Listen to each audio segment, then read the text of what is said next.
Bonjour à tous et bienvenue à nouveau. Nous sommes rejoints aujourd'hui par John Helmer, un journaliste qui couvre l'actualité depuis Moscou depuis plus de 30 ans et qui est également le fondateur du site Dances with Bears. Bienvenue dans l'émission, merci de m'accueillir, Glenn. Ravi d'être ici. La guerre par procuration entre l'OTAN et la Russie en Ukraine se déroule à la fois sur le terrain et comme une bataille de récits. Il semble que les récits idéologiquement construits l'emportent presque toujours sur la réalité objective. En tant que journaliste, vous avez une capacité unique à évaluer ces deux guerres qui se livrent.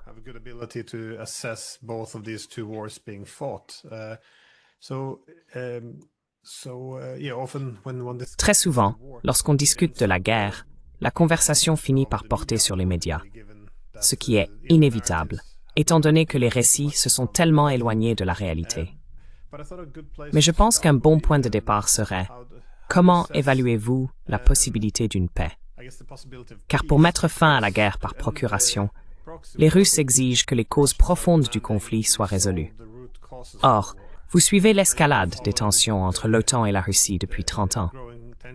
Quelles sont donc, selon vous, ces causes profondes que la Russie exige de voir résolues pour mettre un terme à ce conflit?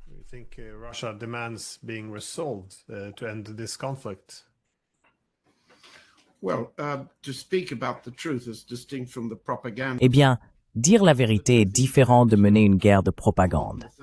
La vérité, c'est que depuis plus de 30 ans que je suis en Russie, et certains situent cela, comme moi, à partir de la révolution bolchevique de 1917, mais même plus tôt dans l'histoire britannique, la cause profonde est que les puissances européennes, puis les États-Unis, en tant que vainqueurs de la Seconde Guerre mondiale, ont cherché à détruire la puissance russe en Europe.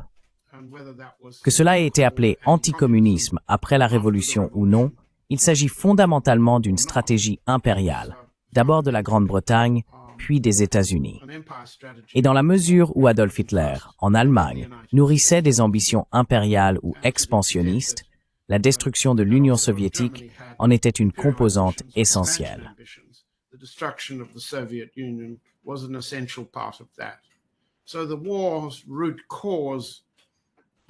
Ainsi, la cause profonde de la guerre remonte bien avant la fin de l'Union soviétique.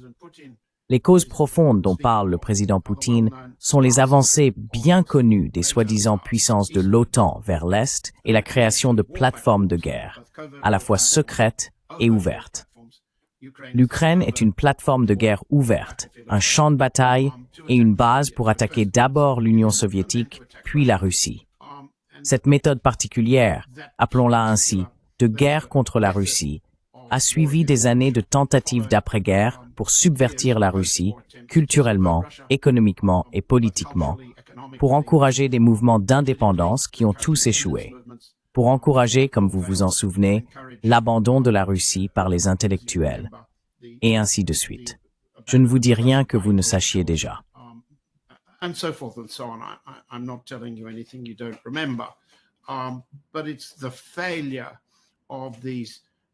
Mais c'est l'échec de ces méthodes de la guerre froide qui a conduit à l'adoption de méthodes de guerre actives depuis 1991.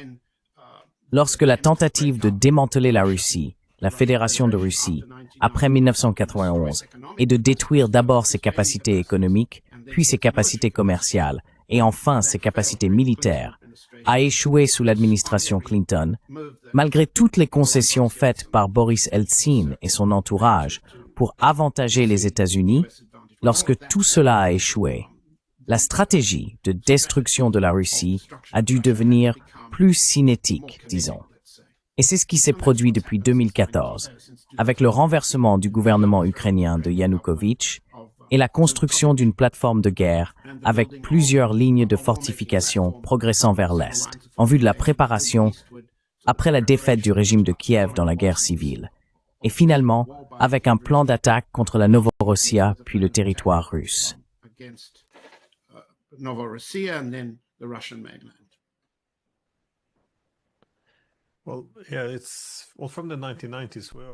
Eh bien, depuis les années 1990, nous avons constaté un thème récurrent, à savoir l'idée que les relations entre les États-Unis et la Russie, ou entre l'OTAN et la Russie, devaient consister à gérer le déclin de la Russie plutôt qu'à l'intégrer réellement ou à l'inclure dans l'architecture de sécurité européenne. Mais comme vous l'avez dit, lorsque ça n'a pas fonctionné, nous avons vu apparaître ces documents et l'objectif semble toujours être de contenir ou d'affaiblir la Russie. Autrement dit, la paix dépend de la défaite ou de la subordination de la Russie, plutôt que de trouver un moyen de coexister, d'harmoniser les intérêts ou de poursuivre une sécurité indivisible. Mais étant donné que nous n'avons rien de tout cela, étant donné que la solution consiste toujours à vaincre la Russie, comment voyez-vous la réponse aux exigences de paix ou aux concessions que la Russie réclame pour mettre fin à ce conflit?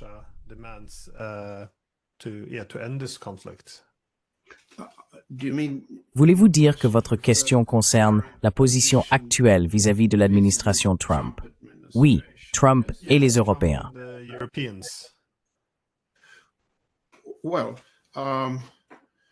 Eh bien, si je peux développer, je suppose, Trump, considérez-vous que son désir de changer la paix, de transformer fondamentalement cette relation conflictuelle qu'ils entretiennent avec la Russie depuis au moins 100 ans, est authentique? Ou s'agit-il simplement, selon vous, d'une autre tromperie, une sorte de pause pour se regrouper avant de continuer?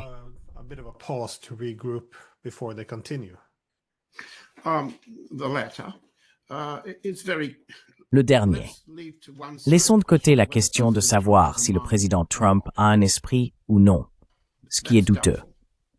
Deuxièmement, revenons à la question de la manière dont le président Trump et la propagande de son administration fonctionnent.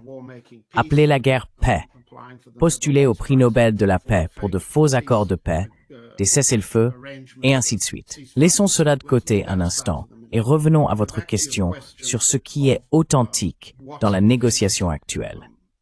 Disons-le ainsi, et reconnaissons qu'il existe différentes évaluations factionnelles de l'opportunité qui s'est présentée pour le Kremlin et pour les décideurs russes, y compris l'état-major général, lorsque le régime Biden a été battu aux élections et que le président Trump est revenu pour un second mandat. C'est une opportunité stratégique sur laquelle toutes les factions décisionnelles à Moscou étaient d'accord.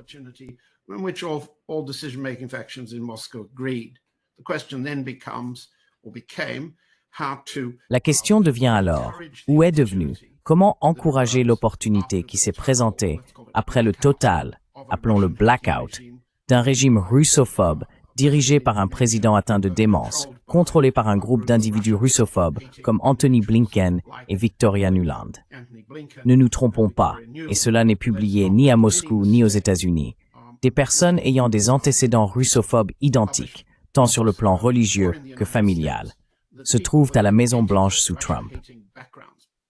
Et je ne parle pas seulement de l'administration. Je parle du premier étage de la Maison-Blanche, où se trouve le chef de cabinet adjoint, Stephen Miller, dont les origines sont identiques à celles de Blinken et Nuland. Ce sont des combattants russophobes dont les familles défendent cette doctrine depuis 100 ans ou plus.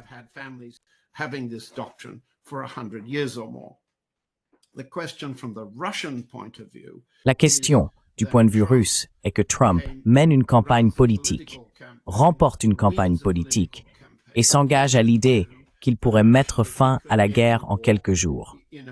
Laissons de côté la rhétorique particulière des 24 heures. La question est de savoir comment encourager cette opportunité. En même temps, comme nous le savons, il y a eu une conversation téléphonique entre le président Poutine et le président Trump le 12 février, au cours de laquelle le président Poutine a fait une concession très importante sur le champ de bataille. Il a accepté de mettre fin à la campagne de guerre électrique, qui était fondamentalement la position de l'état-major général, selon laquelle la meilleure façon de gagner cette guerre était de plonger l'Ukraine dans le noir, afin que le front ne puisse pas être facilement approvisionné, et que les armes des États-Unis et des alliés de l'OTAN ne puissent pas non plus traverser la frontière en Ukraine depuis la Pologne, la Roumanie et d'autres sources.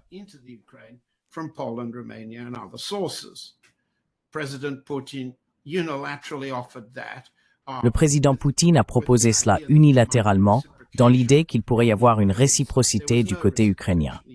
Il n'y a pas eu de réciprocité. Les Ukrainiens ont, au contraire, intensifié leurs attaques contre les infrastructures énergétiques russes, comme vous le savez très bien, et comme vos émissions l'ont clairement montré, de manière créative et surtout de façon très explicite. Ainsi, des concessions ont été faites du côté russe pour ralentir le plan de l'état-major visant à mettre fin à la guerre en Ukraine selon les conditions proposées par la Russie.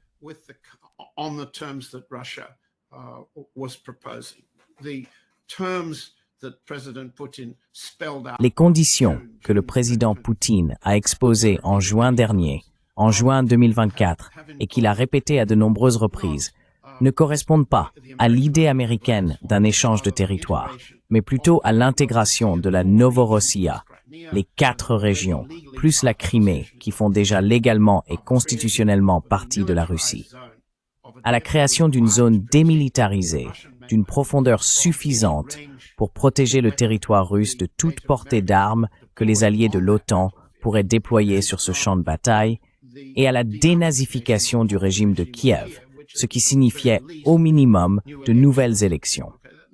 Voilà, pour résumer le plus simplement possible, la version abrégée par le président Poutine d'une tentative bien plus vaste de s'attaquer à la cause profonde. Disons, pour simplifier, que la cause profonde était de mettre fin à la perspective que le champ de bataille ukrainien continue d'être un bastion de l'OTAN pour poursuivre la guerre visant à la destruction de la Russie.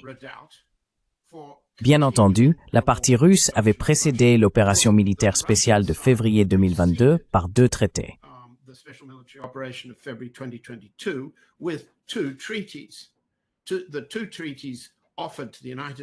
Les 2 traités proposés aux États-Unis et à l'OTAN le 17 décembre 2021 suggéraient une architecture de sécurité mutuelle et réciproque pour l'Europe, qui aurait eu pour effet, si elle avait été acceptée, de mettre fin à cette guerre centenaire contre la Russie. En d'autres termes, non seulement cela aurait supprimé le champ de bataille ukrainien en tant que bastion de l'OTAN, de l'Occident ou des États-Unis contre la Russie, mais cela se serait également appliqué à la Roumanie, à la Pologne, à la Bulgarie, vers le sud, et vers le nord, à partir de la Pologne, aux États baltes, à la Suède, à la Norvège, à la Finlande, à travers la région arctique, jusqu'à l'Extrême-Orient, et ainsi de suite. Cela aurait certainement permis de traiter les menaces qui se sont matérialisées contre le Caucase russe, en Iran, ou contre l'Iran de la part d'Israël et des États-Unis.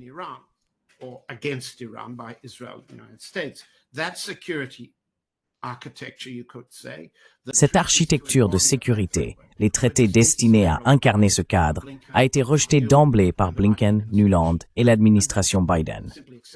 Cela n'a fait qu'accélérer la décision de Moscou de sauver la situation dans l'est de l'Ukraine face à une attaque ukrainienne imminente et de concentrer les objectifs militaires russes sur le champ de bataille ukrainien, en laissant les autres fronts pour plus tard.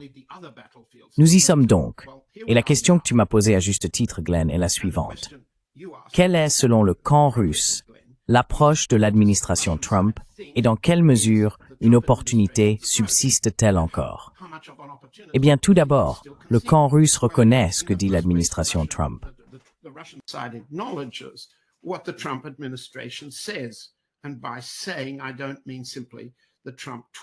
Et en disant cela, je ne parle pas simplement de la machine à tweets de Trump. Nous y reviendrons dans un instant, car c'est une forme de propagande très intéressante. La politique des États-Unis consiste à se retirer de l'Ukraine en tant que champ de bataille pour les États-Unis, en y substituant, s'ils souhaitent payer, les puissances européennes, puis en étendant la même formule. L'Europe paye, les États-Unis fournissent, et les États-Unis, via l'OTAN, commandent et contrôlent les nouveaux champs de bataille allant de l'Ukraine à la Pologne, aux pays baltes, à la Finlande, puis à travers le cercle arctique jusqu'à l'Extrême-Orient, ainsi que dans le Caucase du Sud.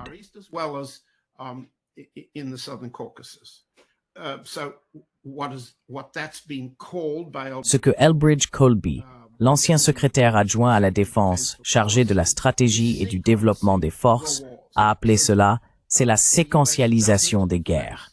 afin que les États-Unis ne risquent pas de perdre une guerre par manque de capacité sur un champ de bataille particulier. Perdre une guerre est la préoccupation principale, personnelle, politique et liée à la réélection, pour le président Trump lui-même et son entourage. Perdre cette guerre est ce qu'ils veulent absolument éviter. Maintenant, je ne veux pas mélanger ce que vous m'avez demandé sur la façon dont les différentes factions de la politique russe réfléchissent avec mon analyse de l'administration Trump. Donc, si je les mets ensemble, je dirais ceci, puis je m'arrêterai. L'opportunité russe demeure. Que sait Trump, personnellement, des conditions russes, au lieu de ce qu'il entende de ses émissaires, comme Stephen Witkoff et d'autres?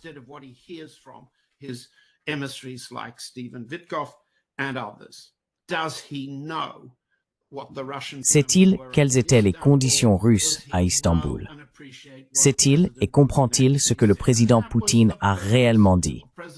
C'était la raison pour laquelle le président Poutine avait accepté de se rencontrer à Anchorage, en Alaska, alors que le lieu de la rencontre aurait dû être soit Istanbul en mai, soit Abu Dhabi ou Dubaï en mai, au lieu de l'Alaska. Poutine avait clairement exprimé sa volonté d'aller aux Émirats Arabes Unis, mais il a accepté d'aller en Alaska. L'objectif était de clarifier à Trump ce que la partie russe souhaitait et que la partie russe comprenne ce qu'il savait et ce qu'il ferait ensuite. Et la réunion, nous le savons grâce aux documents qui ont fuité du département d'État dans la presse, a été considérablement écourtée. Elle devait durer plus de 4 heures. Elle a été réduite à 2.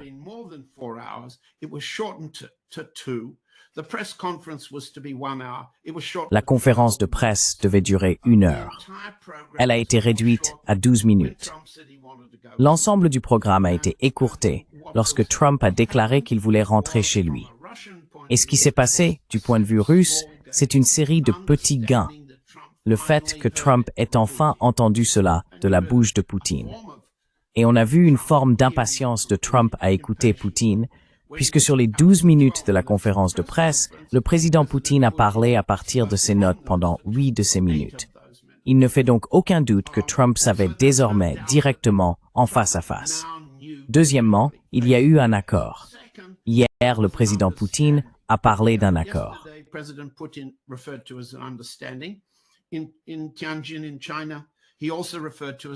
À Tianjin, en Chine, il l'a également qualifié d'accord. Yuri Ushakov, son conseiller en politique étrangère, a utilisé les deux termes, parlant d'entente ou d'accord. De quoi s'agissait-il? Principalement, Trump a déclaré avoir dit à Poutine qu'il était prêt à retarder toute action offensive significative contre la Russie. Cela signifiait en particulier la suspension ou le report de l'imposition de sanctions secondaires contre l'Inde et d'autres pays pour avoir commercé avec le pétrole et le gaz russe. Or, ce report a pris fin très rapidement. Et il n'est pas certain pour moi que Trump ait même compris que le 15 août, il accordait un délai. Le 27 août, la sanction de 50% contre l'Inde pour avoir commercé avec le pétrole a été imposée. Et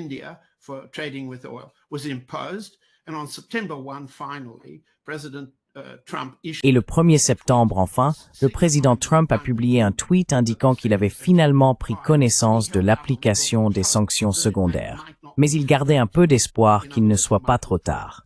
En d'autres termes, il pourrait les retirer. Cet épisode a donc montré à la partie russe quelles étaient les opportunités et quelles étaient les limites. Et il y a à peine 2 jours, Yuri Ushakov a expliqué qu'à Tianjin, où s'est tenue la réunion de l'Organisation de coopération de Shanghai, il y avait eu des discussions avec tous les alliés stratégiques de la Russie et il avait été compris qu'un délai avait été accordé par Trump, mais qu'aucune mise en œuvre des structures permettant de poursuivre la négociation n'avait eu lieu.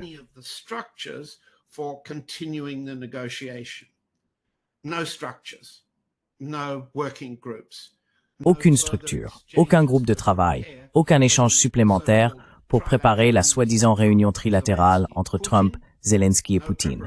Aucune préparation d'un ordre du jour, aucune préparation de conditions. À la place, ce que nous avons vu, c'est une avalanche de 2, 3 ou 4 soi-disant plans européens visant à diviser le territoire de l'Ukraine à l'ouest de la ligne de contact actuelle en zone démilitarisée, zone tampon, zone de force de réassurance et installation d'une nouvelle armée ukrainienne remilitarisée. Or, dès que ces plans sont adoptés par les Américains, et ils sont à moitié soutenus par eux, mais pas encore approuvés par Trump lui-même, on parle alors de remilitariser l'Ukraine. Et cela, pour le dire poliment, est inenvisageable pour la partie russe.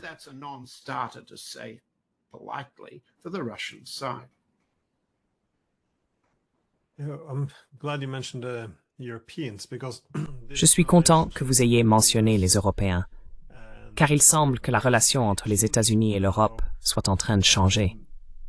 Évidemment, alors que les Russes sont en train de gagner la guerre, il est assez prévisible que les États-Unis cherchent une forme de désescalade. Mais j'imagine que c'est là que les Russes deviennent un peu prudents, car ils aimeraient trouver un moyen non seulement de désamorcer la situation, mais aussi de mettre un terme définitif à ce conflit et de s'attaquer aux causes profondes. Mais il semble que surtout du côté des Européens, ils souhaitent garder la possibilité d'escalader à nouveau plus tard, une fois qu'ils auront retrouvé leurs forces et se seront réorganisés. Donc encore une fois, il ne s'agit pas de régler complètement la situation. C'est en quelque sorte une occasion unique. Enfin, on pourrait appeler cela une opportunité d'avoir potentiellement des centaines de milliers de soldats ukrainiens qui pourraient être utilisés à l'avenir comme contrepoids face aux Russes. Ce n'est donc pas quelque chose dont ils veulent se détourner immédiatement.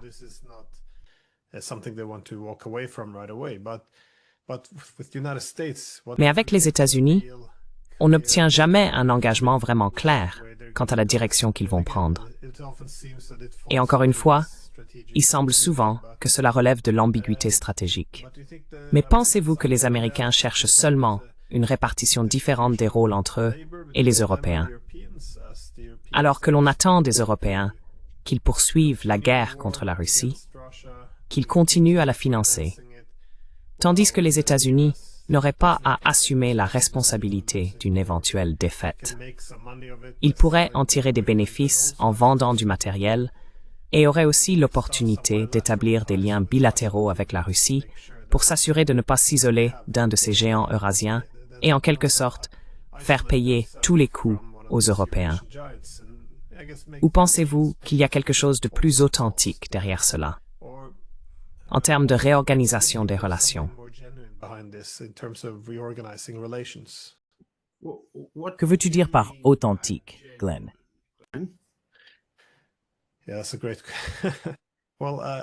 Oui, c'est une excellente question. Eh bien, par authentique, j'entends peut-être qu'ils souhaitent réellement une fin permanente à la guerre. Donc, l'objectif ici est-il vraiment de mettre fin à la guerre ou simplement, je suppose, de descendre l'échelle de l'escalade?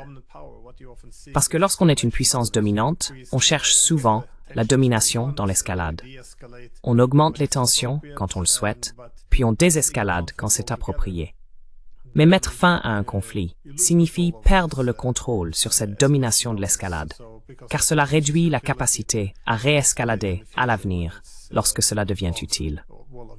Donc, en d'autres termes, voyez-vous des signes que les Américains sont prêts à réellement renoncer à cette domination de l'escalade, qu'ils sont disposés à y mettre un terme?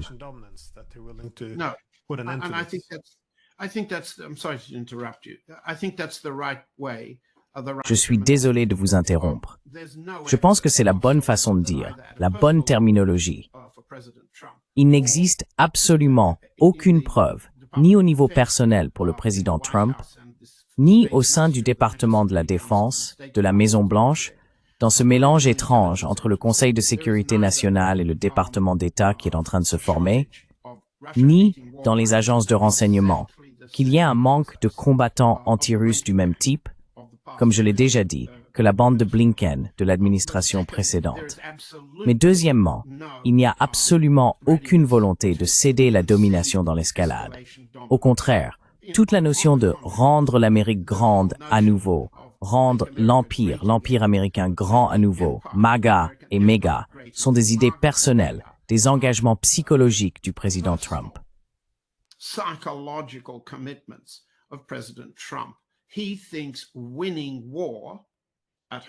Il pense que gagner des guerres, tant à l'intérieur qu'à l'étranger, est l'essence même de MAGA. Et cela signifie le contrôle de l'escalade. Nous n'avons pas besoin d'entrer dans les détails de la façon dont il a affirmé avoir attaqué l'Iran. Il a utilisé le mot « anéantissement » 8 ou 10 fois en l'espace de 10 minutes lors d'un discours sur le soi-disant raid américain contre les installations nucléaires iraniennes. L'anéantissement est l'aboutissement ultime du contrôle de l'escalade. Deuxièmement, vous avez entendu sa rhétorique. J'ai instauré la paix entre l'Inde et le Pakistan. C'est absurde.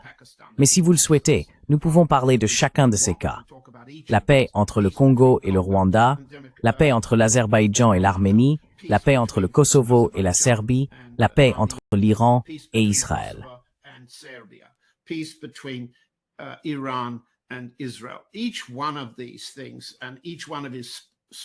Chacune de ces choses et chacun de ces porte-paroles, que ce soit Witkoff, Miller ou les autres, ne cesse de répéter le même argument. Et toute la campagne à laquelle votre Premier ministre, le Premier ministre norvégien, a été incité par Trump, vous vous souvenez, à la Maison-Blanche, à faire pression sur le comité du prix Nobel pour organiser cela, en est un autre exemple. Chacune de ces actions est une affirmation psychologique de l'expansion de l'Empire américain. Et pour Trump, c'est une démonstration personnelle de pouvoir, exprimée à la fois sur le plan national et sur la scène internationale. Il n'y a donc aucune intention de faire quoi que ce soit qui ressemble à une acceptation de la désescalade dans ce sens. C'est la même chose à l'intérieur des États-Unis. Et maintenant, je parle en tant qu'Américain, en tant qu'ancien professeur de longue date aux États-Unis, et ainsi de suite.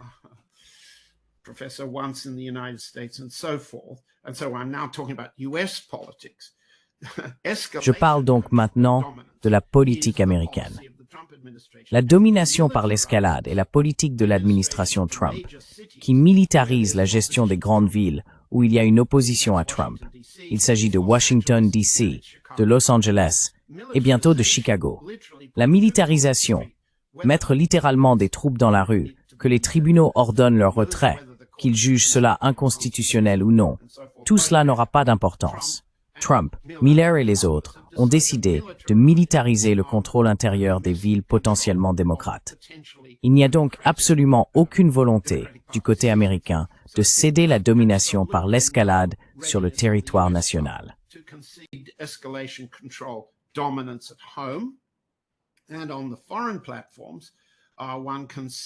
Et sur les plateformes étrangères, on peut constater que le séquençage des moyens de guerre réduit le risque de perdre la guerre en Ukraine ou que la Russie force l'Ukraine à une capitulation inconditionnelle.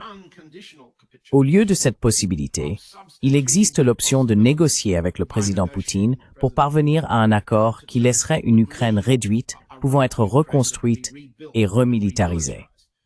Il n'y a là aucune concession sur la domination de l'escalade. Maintenant, la partie russe, qui a des opinions factionnelles différentes sur ce qu'il faut faire tactiquement, opérationnellement et stratégiquement en ce moment sur le champ de bataille ukrainien, comprend, et je doute de vous surprendre, vous ou notre public, qu'elle ne croit pas que les États-Unis ne reviendront pas plus tard dans cette guerre.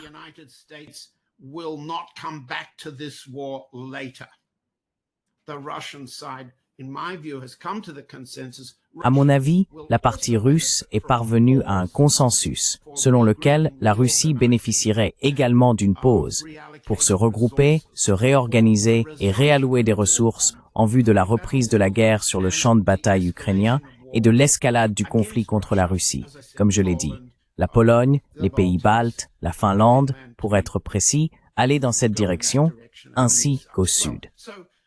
Ce à quoi nous assistons, c'est donc une négociation des conditions d'une pause, sans que la partie russe ne renonce à sa domination dans l'escalade sur le champ de bataille.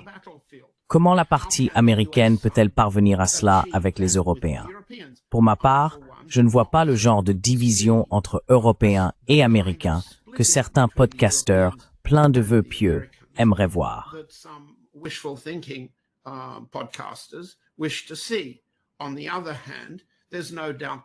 D'un autre côté, il ne fait aucun doute que la partie russe aimerait encourager une division entre les États-Unis et certains Européens.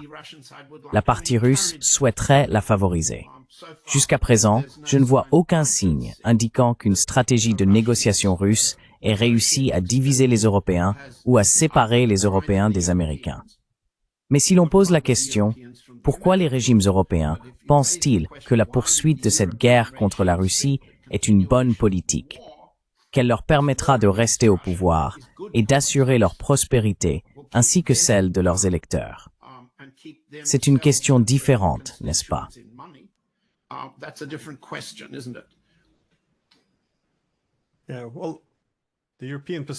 Eh bien, la position européenne concernant le cessez-le-feu semble motivée par le calcul que, bien sûr, un cessez-le-feu et le fait d'essayer d'assimiler cela à la paix est quelque chose que la Russie ne pourrait jamais accepter. Cependant, s'ils parviennent à convaincre les Américains que le cessez-le-feu équivaut à la paix, ce serait idéal, car le conflit continuerait. Mais ils pourraient aussi présenter la situation comme si ce sont les Russes qui s'opposent à la paix. Et alors Trump pourrait déchaîner sa colère contre les Russes, au lieu de faire pression sur les Européens pour qu'ils fassent de véritables concessions. Mais certaines des autres revendications européennes, envoyer des troupes, exiger des réparations de la Russie, continuer à parler de l'élargissement de l'OTAN, exiger des garanties de sécurité, non pas pour la Russie bien sûr, mais uniquement pour l'Ukraine. Tout cela semble encore, oui, chargé d'une grande part d'automutilation, car lorsqu'on est en train de perdre une guerre, on pourrait supposer qu'il y aurait des efforts pour limiter ces pertes. Cependant, tu as raison.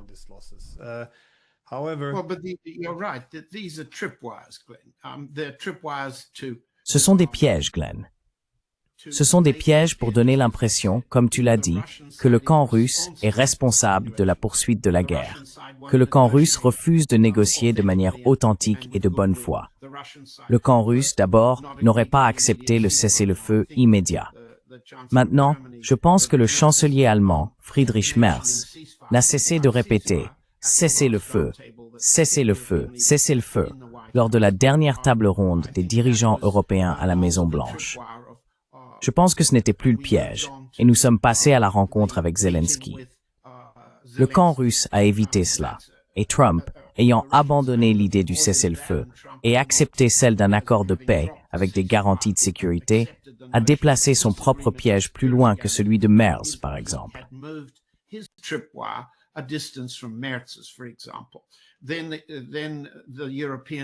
Ensuite, les Européens ont proposé un autre mécanisme de dissuasion parce qu'ils savaient que le président Poutine ne rencontrerait pas Zelensky. Il rencontrera Trump, mais pas Zelensky, à moins qu'il n'y ait plus qu'une simple opportunité de relations publiques. Ce mécanisme de dissuasion a été mis en œuvre et il ne fonctionne pas tout à fait. Donc, le mécanisme suivant a été celui des garanties de sécurité. Et comme tu l'as dit, Glenn, les garanties de sécurité qui ont été élaborées, qui ont fuité la semaine dernière dans The Telegraph, le plan du Telegraph de Londres, avec 3 zones et plusieurs lignes de fortification et des forces de réassurance déployées.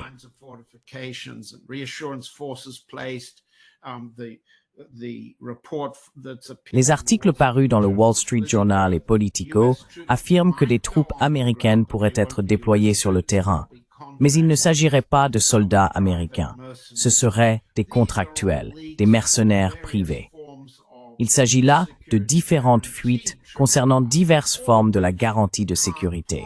Aucun de ces scénarios ne pouvant être accepté par la partie russe alors qu'elle progresse vers l'ouest. Ce sont donc des dispositifs conçus pour montrer et accuser la Russie d'avoir déclenché la guerre, de n'avoir aucune intention d'y mettre fin et de vouloir aller au-delà de ce conflit vers une nouvelle étape.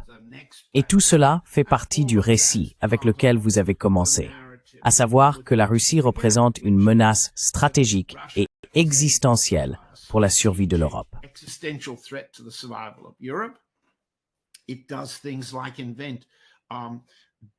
Elle fait des choses comme inventer des agents neurotoxiques, comme le nom Novichok, et mener des attaques sur le sol britannique, visant des personnes innocentes, prouvant que le président Poutine est lui-même un meurtrier qui ne respecte ni les droits humains, ni le droit international, etc., etc. Ainsi, le récit autour du Novichok a d'abord été une création du gouvernement britannique, puis du gouvernement allemand, avec Alexei Navalny, une partie de la stratégie visant à construire un soutien public pour une politique de guerre qui faisait déjà partie de la politique européenne et qui en fait toujours partie, tout comme de la politique américaine. Car comme vous l'avez dit au début, la partie russe est en train de gagner sur ce terrain.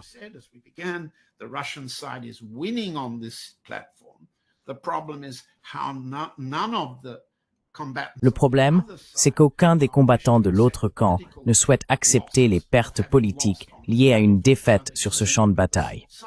Ils continuent donc, mais les sommes d'argent en jeu sont énormes, comme vous le savez. Des centaines de milliards d'euros de dépenses de réarmement sont promises par von der Leyen de l'Union européenne, par Merz en Allemagne, par Zelensky, ainsi que par ses homologues américains comme le général Kellogg pour l'avenir. Ce sont des enjeux financiers immenses pour les régimes européens et pour Zelensky lui-même. Il n'y a donc aucune volonté d'arrêter et toute la volonté de trouver le prétexte qui permettra de rendre la Russie responsable. Et cela relève d'un récit de propagande.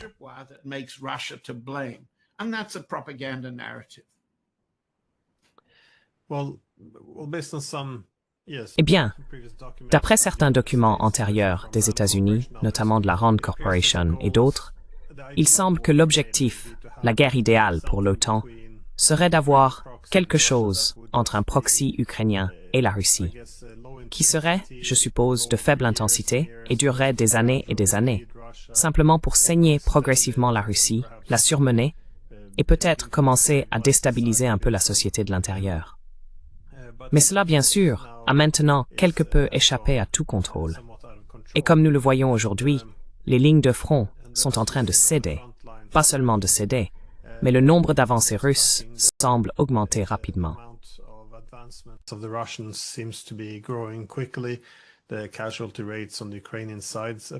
Le taux de perte du côté ukrainien semble également augmenter rapidement. Nous semblons donc atteindre une sorte de point de rupture. Jusqu'à présent, les États-Unis, ou du moins sous Trump, ont tenté de jouer les médiateurs, c'est-à-dire qu'il affirme être un arbitre. Vous avez mentionné Miller. Il a fait le même constat. Ce n'est pas notre guerre. Nous essayons simplement d'apporter la paix. Mais en même temps, Trump a reconnu que c'est la guerre de Biden, que l'OTAN ne devrait pas chercher à s'étendre. Donc d'un côté, il reconnaît qu'il s'agit d'une guerre.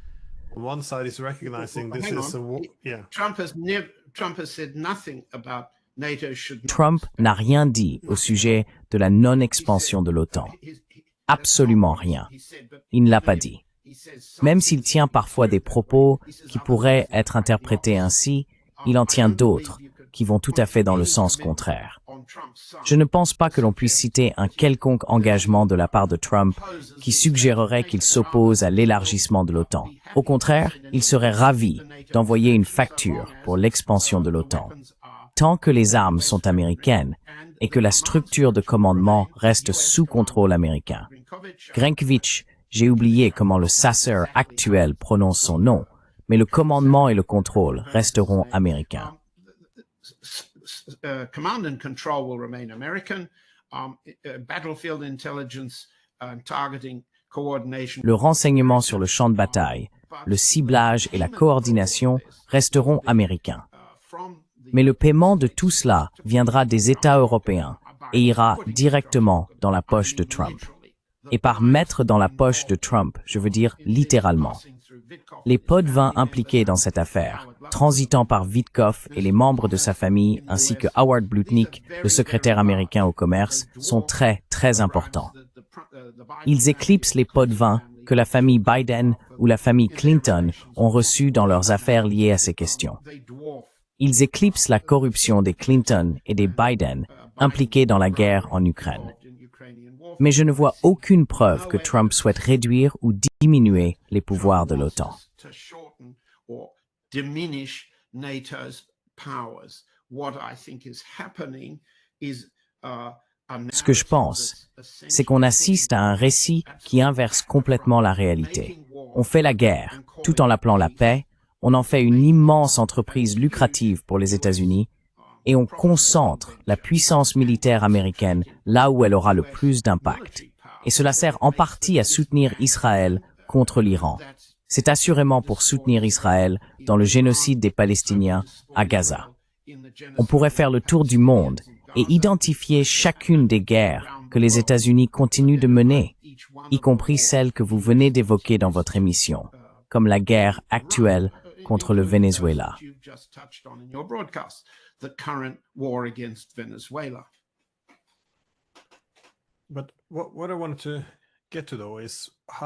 Mais ce à quoi je voulais en venir, c'est comment, enfin, je suppose quand... Pensez-vous que les Russes envisageraient d'utiliser leurs très puissants missiles avant-garde? Parce que, je veux dire, qu'est-ce qui pourrait déclencher cela?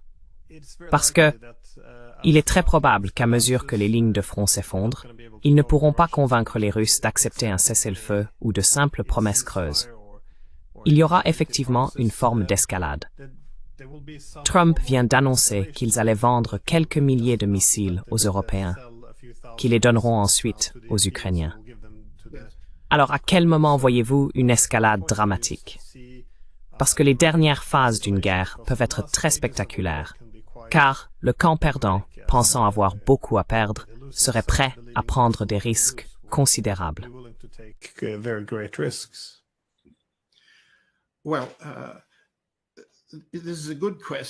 Eh bien, c'est une bonne question. Et il y a le point de vue de l'état-major, celui des services de renseignement, celui du Kremlin et d'autres opinions à Moscou. L'avant-garde est une arme de décapitation pour le champ de bataille ukrainien. Et elle ne sera pas utilisée, à moins qu'il n'y ait un avantage clair à l'élimination de Zelensky, Yermak et de l'état-major ukrainien. Pour l'instant, je pense que le consensus à Moscou, comme autour de Kiev, est que Zelensky a jusqu'à présent remporté la bataille de la succession. S'il devait y avoir une nouvelle élection en Ukraine, il la gagnerait. Le général Zaloujny ne la gagnerait pas. L'ancien président Poroshenko ne la gagnerait pas non plus. Et ce que nous voyons avec l'assassinat d'Andriy Parubi, c'est que les azovistes se battent désormais entre eux.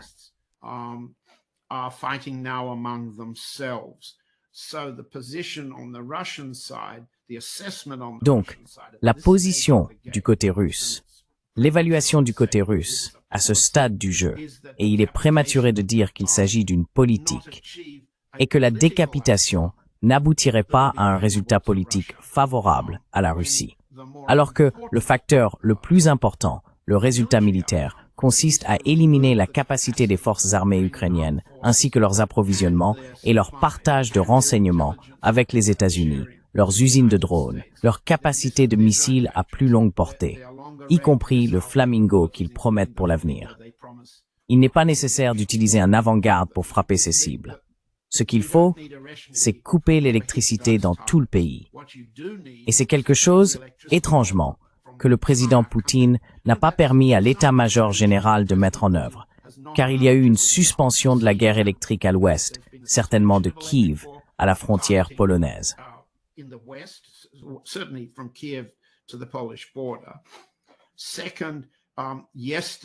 Deuxièmement, avant-hier, le président Poutine a eu une conversation avec le premier ministre slovaque, Robert Fico, au cours de laquelle il a suggéré aux Slovaques de couper leur approvisionnement en électricité à l'Ukraine en représailles aux attaques ukrainiennes contre la livraison de pétrole et de gaz Druzhba vers la Slovaquie.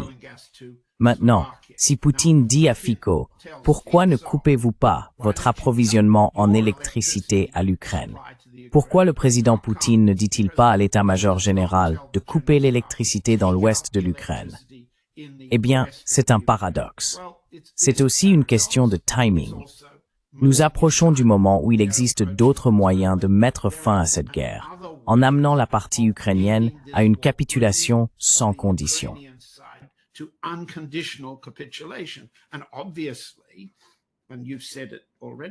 Et évidemment, et tu l'as déjà dit, Glenn, les alliés européens et les États-Unis ne veulent pas voir cela comme leur défaite. C'est à la fois un problème de récit pour eux et un problème militaire. Donc pour le dire de façon un peu longue, les Arechniks, c'est Arechnik au singulier, Arechniki au pluriel, ne sont pas nécessaires actuellement pour atteindre les objectifs sur le champ de bataille que le camp russe est capable d'atteindre. Deuxièmement, les Arechniks comme moyen de dissuasion pour la reconstruction ou l'expansion de base. Ton pays, la Norvège, joue désormais un rôle de plus en plus important dans l'est de la Pologne pour renforcer une base destinée aux opérations de l'OTAN. L'Allemagne et la Norvège remplacent les troupes américaines en Pologne autour de Rzeszów afin de créer une future rampe de lancement pour davantage de guerres, soit à travers l'Ukraine, soit directement contre la Biélorussie, et ainsi de suite.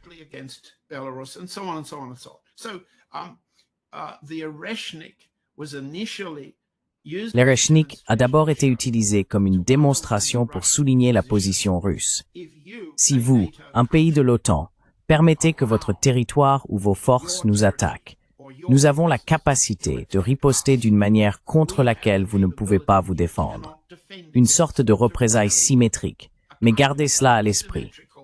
Il n'y a absolument aucune preuve que la Norvège, la Pologne, l'Allemagne, la Bulgarie ou la Roumanie en tiennent compte. En fait, ils font tout pour intensifier la situation. Et certains de ces plans théoriques qui ont fuité laissent entendre une expansion encore plus grande de ces bases américano-otaniennes juste de l'autre côté de la frontière avec l'Ukraine.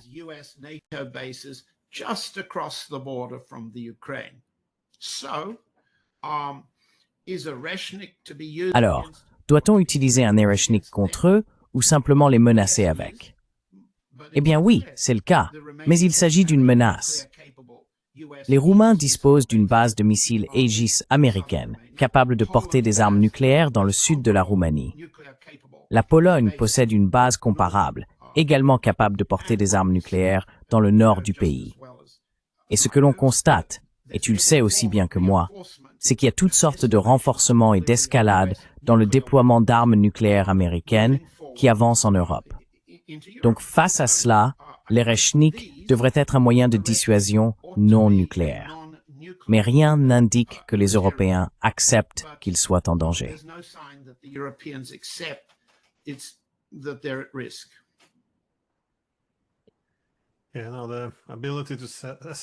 La capacité à évaluer les risques semble avoir diminué. Ma dernière question porte sur la façon dont vous percevez l'évolution actuelle sur le champ de bataille. L'échec de la diplomatie a progressé face, je suppose, aux luttes internes en Ukraine et en Occident, aux propres problèmes économiques de l'Occident, ainsi qu'au soutien militaire. Comment voyez-vous la fin de cette guerre aujourd'hui? Pensez-vous qu'elle se terminera sur le champ de bataille? Ou est-ce que d'autres projections?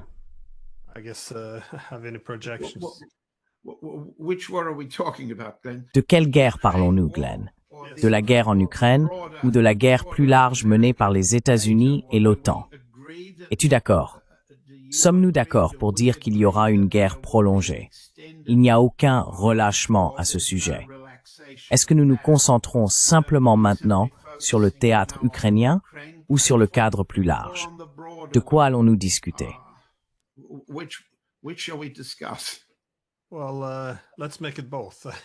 Eh bien, faisons les deux.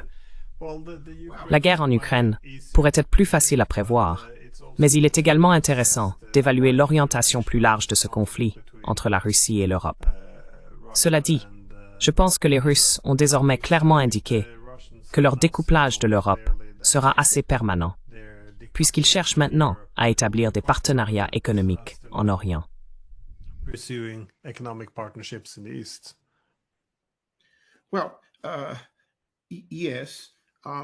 Eh bien, oui, vous avez soulevé un point tout à l'heure sur lequel j'aimerais revenir, à savoir que la partie russe a manifestement offert des incitations financières très substantielles aux États-Unis, à la communauté d'affaires américaine, sous forme d'incitations et de récompenses, tant des pots de vin individuels que d'importants profits d'investissement pour les entreprises, afin de trouver un ensemble d'accommodements qui réduirait les sanctions américaines contre la Russie dans le but d'accroître les échanges commerciaux entre les États-Unis et la Russie. On peut d'ailleurs le constater dans la récente négociation rapportée entre Rosneft et ExxonMobil concernant la possibilité pour ExxonMobil de reprendre ses forages et ses opérations pétrolières sur les champs pétrolifères de Sakhalin 1, où la partie russe ne souhaite pas abandonner la possibilité d'incitation financière envers les États-Unis.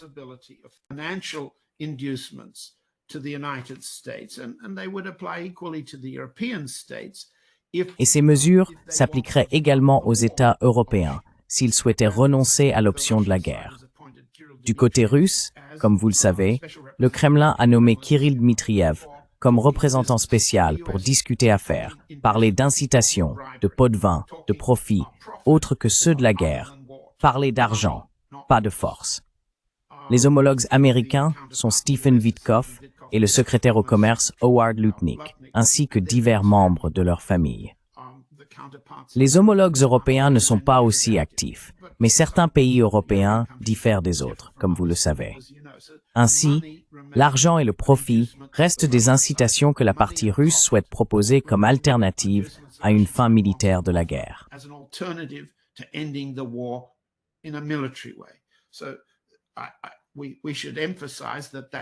Nous devrions donc souligner que cette possibilité est sur la table. Mais les calculs de profit de Starmer, von der Leyen, Macron, Merz et Stubb, pour n'en citer que quelques-uns, reposent entièrement sur la remilitarisation de leurs économies et les programmes d'escalade de l'armement qu'ils évoquent tous. Ils ne s'intéressent donc pas à l'argent. Ce qui les intéresse, ce sont les armes. Que se passerait-il si la guerre en Ukraine se terminait par une capitulation inconditionnelle de l'armée ukrainienne? Comment cela fonctionnerait-il? Eh bien, le premier mot à utiliser est « lentement ». Cela ne se fera pas rapidement. À l'échelle opérationnelle, on peut constater qu'il existe de très bonnes analyses qui ne sont pas pro-russes. Je peux en citer une en particulier qui n'est pas pro-russe.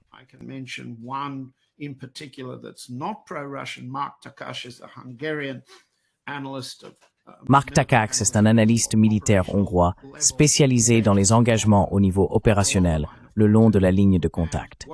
Ce que l'on observe, ce sont des gains opérationnels accélérés allant de l'échelon compagnie à l'échelon bataillon, avec une ambition opérationnelle russe croissante de progresser vers l'ouest. Notamment à travers certaines saillies, Zaporizhzhia étant peut-être une priorité, ainsi que des opérations de diversion et de tromperie menées par la partie russe afin de semer la confusion chez les Américains, les Britanniques, les Ukrainiens et d'autres quant à leur prochaine avancée vers l'ouest et avec quel niveau de force. On constate une série d'opérations qui prennent du temps, beaucoup de temps à être menées à bien, afin que l'état-major général soit satisfait de minimiser les pertes russes et de maximiser les gains russes.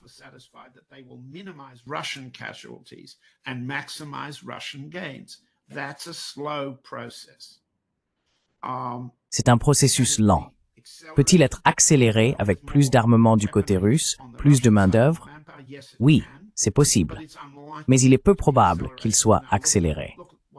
Maintenant, regardez le mois dans lequel nous sommes. Nous sommes en septembre, à l'automne. Nous approchons donc d'une nouvelle phase d'opération hivernale, dont la nature est différente de celle des opérations estivales, comme vous le savez. Je dirais donc que la guerre en Ukraine se termine lentement. Je n'ai jamais été aussi confiant que certains podcasteurs militaires américains à la retraite qui pensent qu'après avoir vaincu l'Ukraine et les armes américaines, la victoire militaire sera rapide. Et je ne connais aucune source officielle russe qui pense que l'issue sera rapide. Ce sera lent.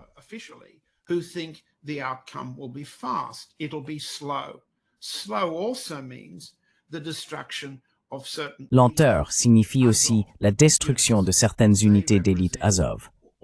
Elles représentent ou représenteraient dans une solution politique, si elles étaient retirées vers l'ouest, l'épine dorsale de la nouvelle remilitarisation de l'Ukraine sur des principes nazis. Si elles commencent à s'entretuer à Kiev ou à Lviv, et que la partie russe parvient à détruire leurs unités ainsi que leur commandement et contrôle autour de Pokrovsk, ce qui se passe actuellement, la marge de manœuvre pour la dénazification à l'ouest de Kiev est plus grande. Donc au niveau opérationnel, il y a une progression lente. Oui, vous avez raison. Le taux de perte annoncé chaque jour par le ministère russe de la Défense est plus élevé, 1200 à 1300 par jour.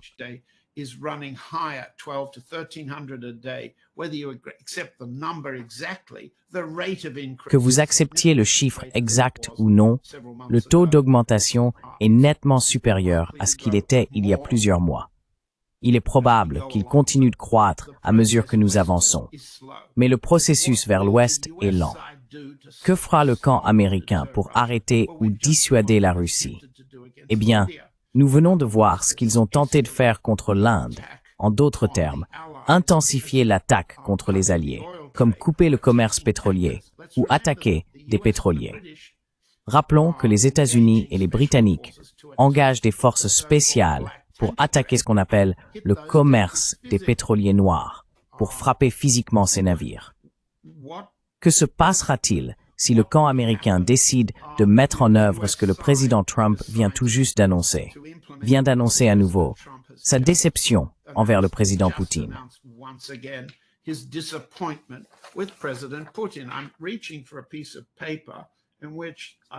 Je prends un morceau de papier où je regarde les dernières déclarations de Trump du 29 août.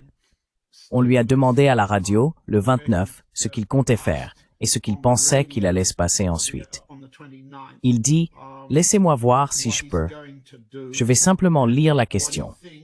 Vous avez mentionné, je crois dans un post sur Truth Social, qu'il y avait une grande chose sur laquelle vous et Poutine n'étiez pas d'accord en Alaska. Quelle était cette grande chose? Question. Je ne sais pas. On s'entendait bien, on voyait ça. Vous savez, on a eu une bonne relation au fil des ans. C'est pourquoi je pensais vraiment qu'on aurait réglé ça. J'aurais aimé, au passé, que ce soit fait. Peut-être qu'ils doivent se battre un peu plus longtemps. Vous savez, continuer à se battre stupidement. Voilà ce qu'il a dit l'autre jour, le 29.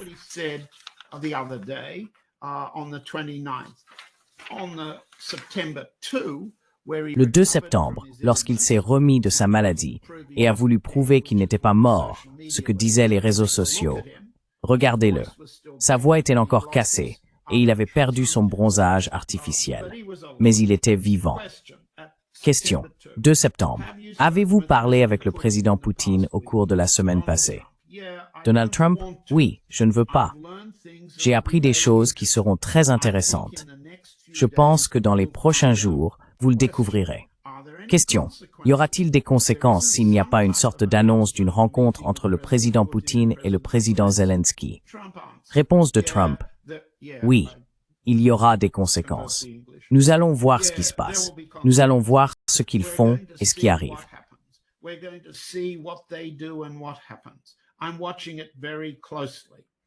Je suis cela de très près. Et puis il répète toujours la même chose sur le nombre de personnes qui meurent. Question. La Chine organise un immense défilé militaire auquel le président Poutine et Kim Jong-un assisteront. Interprétez-vous cela comme un défi à votre égard, à celui-ci, Trump? Trump, non. Question, êtes-vous du tout préoccupé par le fait que ces pays essayent maintenant de constituer une sorte de contrepoids? Pas du tout. La Chine a besoin de nous, et j'ai une très bonne relation avec le président Xi, comme vous le savez. Mais la Chine a bien plus besoin de nous que nous deux. Non, je ne vois pas ça du tout comme ça. Non. Et j'ai d'ailleurs eu une très bonne rencontre avec le président Poutine il y a quelques semaines. Nous verrons si quelque chose en ressort.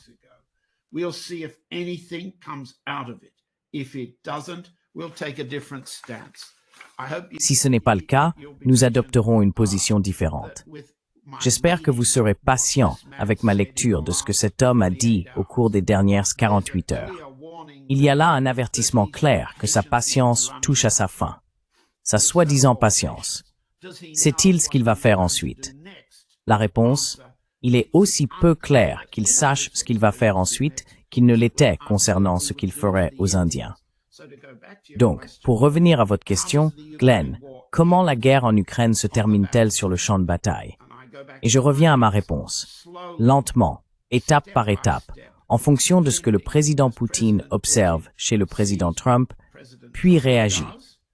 Et le style russe, enfin, il vaut mieux l'appeler le style du président Poutine, est symétrique, œil pour œil. Symmetrical, tit for tat. And if the US side, Et si les États-Unis, en utilisant Zelensky, tentaient quelque chose d'asymétrique lors d'une attaque contre la Russie, par exemple l'attaque de drones, symboliquement, contre le bombardier russe Tupolev, un élément de la triade de dissuasion nucléaire, cela représentait une attaque symbolique contre la capacité nucléaire de la Russie. Les attaques contre la gazéification russe à Ust-Luga et les raffineries de carburant russes dans le sud, tout cela constitue des escalades face auxquelles le président Poutine a autorisé l'état-major général à mettre en œuvre des attaques symétriques. Si les États-Unis passent alors à l'asymétrique, ce que Trump semble suggérer, la Russie fera de même. Mais le résultat? Lent. but the outcome, slow. Well, John Helmer, thank you so much. Eh bien, John Helmer, merci beaucoup. C'est très étrange d'observer les décisions qui sont prises en ce moment, non seulement aux États-Unis et en Europe. Il y a tellement de contradictions, il semble faire des allers-retours. Mais en réalité, si l'on prend du recul, il semble que pas grand-chose n'ait vraiment changé en ce qui concerne les objectifs principaux. Je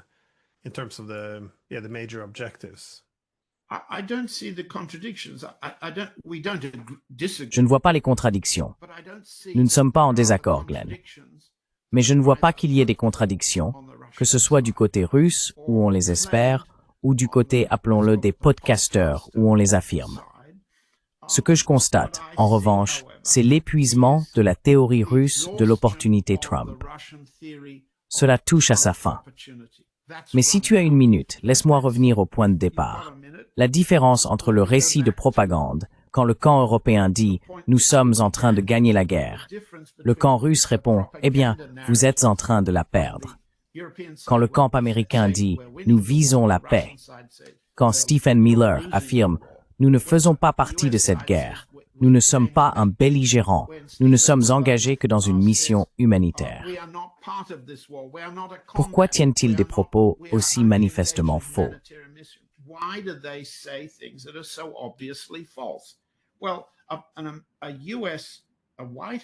Eh bien, un responsable de la Maison-Blanche s'adresse essentiellement aux électorats nationaux.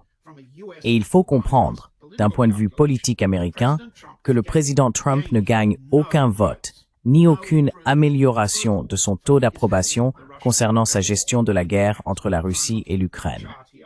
En fait, et je regarde mon graphique ici, le sondage Gallup montre que la désapprobation de la gestion de la situation en Ukraine par le président Trump a augmenté entre mars et juillet. L'approbation était de 41% en mars pour sa gestion de la guerre en Ukraine. Elle est tombée à 33% en juillet. Cela représente une perte de 8% pour un calcul de la Maison-Blanche. C'est une perte significative. La seule perte de soutien comparable concernant ce que Trump dit faire, la guerre, c'est la paix. Et qu'Insues concerne le Minsk. War is peace, and so forth, is on immigration. Laissez-moi consulter le sondage Gallup. En février 2025, il y avait 46% d'approbation populaire pour la gestion de la question migratoire par Trump. En juillet 2025, ce chiffre était de 38%, soit une baisse de 8 points.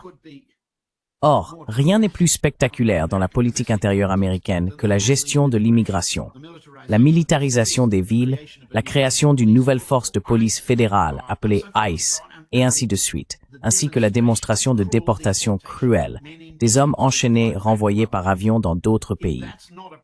Si cela n'est pas approuvé au sein de la base de Trump, alors la base de Trump se réduit. Maintenant, si vous avez ces calculs, ce sont des calculs internes. Le chef de cabinet et les chefs de cabinet adjoints conseillent simplement Trump. Nous perdons des voix. Nous n'en gagnons pas avec notre offensive de propagande.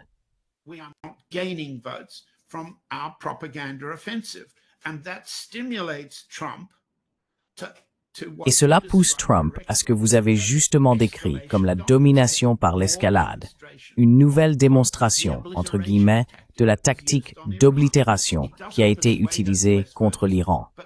Cela ne convainc pas les électeurs américains, mais pour l'instant, Trump croit que c'est le cas. Désormais, des personnes comme Miller contrôlent les tweets de Trump. C'est une totale méprise sur le fonctionnement de la Maison-Blanche de penser que Trump improvise ses tweets et ses courtes conférences de presse. Pour commencer, les conférences de presse sont désormais manipulées, de sorte que seuls les journalistes préalablement informés des questions à poser sont autorisés à l'approcher. Ainsi, la question et la réponse sont toujours préparées à l'avance. Il en va de même pour les tweets. Miller contrôle la rédaction des discours, il contrôle les réseaux sociaux, et il rend compte à Wiles, Susan Wiles, la chef de cabinet.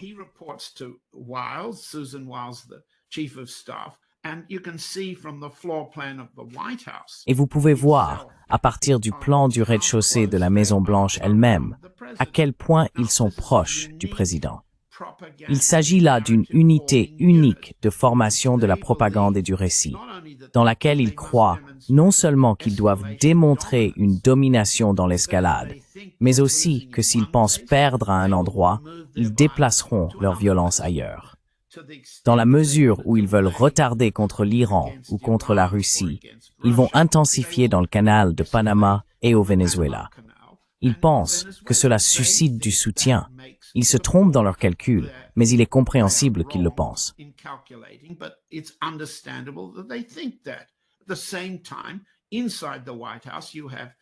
En même temps, à l'intérieur de la Maison-Blanche, des personnes comme Witkoff continuent de dire « Eh bien, si nous tardons avec la Russie, nous avons plus de chances de négocier certains accords commerciaux, soit pour ExxonMobil par exemple, soit pour Boeing qui en a besoin. » Et ils vont choisir différentes entreprises à travers les États-Unis qui sont très importantes pour les calculs des élections de mi-mandat. Et par la suite, pour le vote présidentiel de 2028. Il faut donc comprendre ce qui se passe. Je ne pense pas qu'il s'agisse d'un ensemble de contradictions. Je pense que ce qui se passe, c'est que là où nous avons commencé sur ce champ de bataille particulier, la Russie est en train de gagner. Les États-Unis, l'Ukraine et le camp européen sont en train de perdre. Mais les régimes européens gagnent de l'argent. Le camp américain gagne de l'argent. La remilitarisation de l'OTAN, la remilitarisation de l'Ukraine s'accélère. Maintenant, comment présenter cela dans un récit et l'appeler la paix? C'est ce pourquoi les gens sont très bien payés dans les médias traditionnels.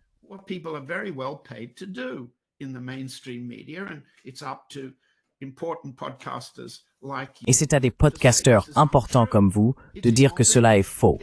C'est inauthentique. Ce n'est pas réel. Mais soyons honnêtes, nous sommes une toute petite voix minoritaire. Il n'existe aucun mouvement anti-guerre significatif aux États-Unis, ni en Allemagne, ni en Angleterre. Pourquoi la narration autour du Novichok a-t-elle été si universellement acceptée en Angleterre sans opposition? Parmi les nombreuses raisons pour lesquelles ces récits sont acceptés, il y a l'augmentation de la répression de notre point de vue si vous voulez, du point de vue de l'opposition. La tentative de personnes de bonne volonté et intelligentes de montrer que le récit officiel est faux. Il y a une perte de plateforme pour ce type de résistance.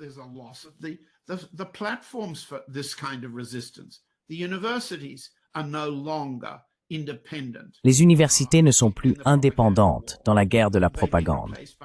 Elles ont été remplacées par des think tanks financés par les États-Unis, par les États européens ou par leurs industries de défense. Il n'y a pas de résistance de la part d'un grand parti politique. Il y a donc très peu de résistance parlementaire. Nous sommes donc une infime minorité à dire « voilà ce qui est vrai et voilà ce qui est faux ». Eh bien, disons que la guerre de la propagande a été remportée par l'autre camp. La guerre militaire, elle, a été perdue par l'autre camp. Mais tant que la guerre de la propagande continue dans cette direction, ce camp-là gagne de l'argent et pense que cela rapporte des voix. Or, tant que les votes ne changent pas, et il n'y a aucun signe que cela arrive bientôt, n'est-ce pas?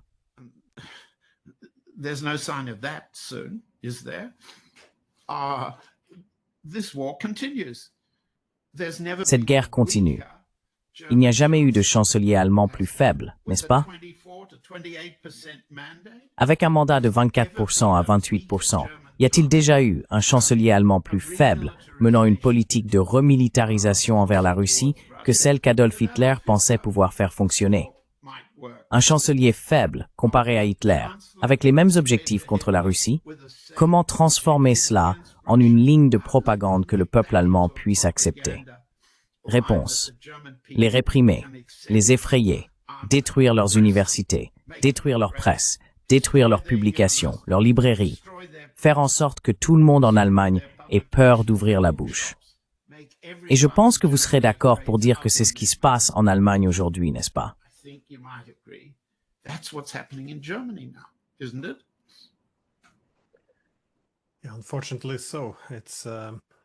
Malheureusement, oui.